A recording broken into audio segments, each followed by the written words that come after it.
day, folks. Rob Vivian here. Monday, May the 15th. I wanted to give you a little bit of a market update. The inventory today is 15,600 listings, so we're getting up there.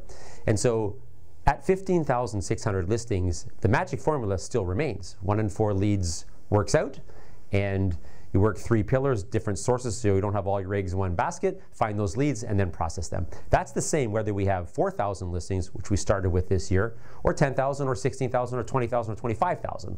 The magic formula never changes. I'm not sending you this because I feel you're at risk. I just need I need to share with you some of the adjustments that you have to make in thinking and in structure. Although the magic formula, 1 in 4, is still the number. So what I want to talk to you about today is, in the last week, I have about 30 calls from our clients with this question. Well, I have way more than 30, but 30 with this question. And that was, I have a new listing at $850 or $950 or $550 or whatever the price. How can I sell it? What can I do marketing-wise to sell it? And the answer to that question is, you can't do anything. The price is 95% of the marketing. You can't do anything to sell the listing. That's not the way it works. In a super seller's market that we were in up till about a month ago, everything was selling. I understand that. But this normal market we're in right now, 16,000 listings more or less, is normal. It's getting into normal territory of inventory. And I don't know how long we'll stay here. Maybe 5, 6 years, maybe 2 months. I don't know.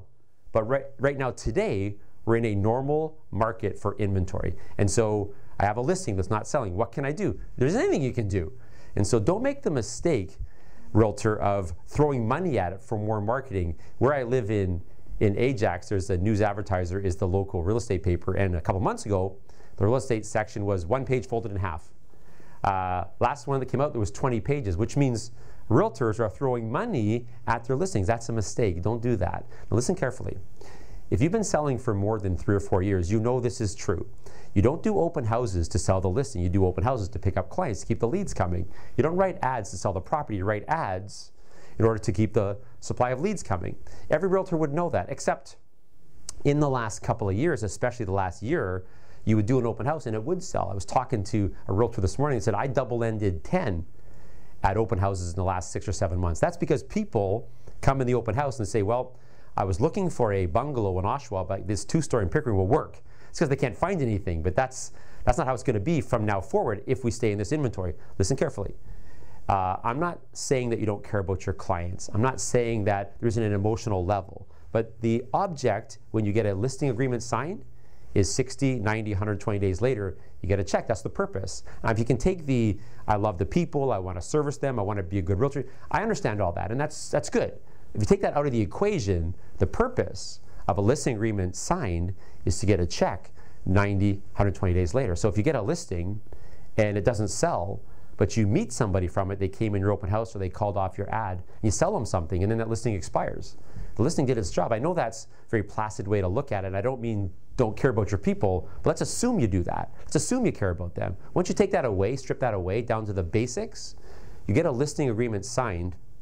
The purpose of that contract signed is to get a check 2 months, 3 months, 4 months down the road. So if that listing produces the check, the listing did its job. It's not going to be realistic that you sell all the listings you have in this market. I'm getting a lot of calls. Again, how can I sell this listing? I say you can't.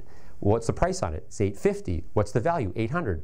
You can't sell it at $850 if it's worth $800 with 16,000 listings. And so it would be a mistake to throw money at it. Keep in mind, guys and gals, we don't do open houses to sell the property. We don't write ads to sell the property. We market real estate properties in order to get leads flowing to us. That's the way it's always been. It's been that way for 100 years. It's different in a super seller's market we've just been in. I get that. You would actually do open houses with the thought of, I actually can sell it, because they got no other choices. We got to get back to running a business. Get listings, market them for the purpose of generating leads. If you make sales off them, the listing has done its job. I hope that you sell it. But guys and gals, throwing money at listings that are overpriced, that's a mistake. So let's get back to the proper thinking. All the marketing you do on a listing is designed to generate leads, not sell the property. So adhere to those principles and get back to the principles of a normal market. Have an awesome day.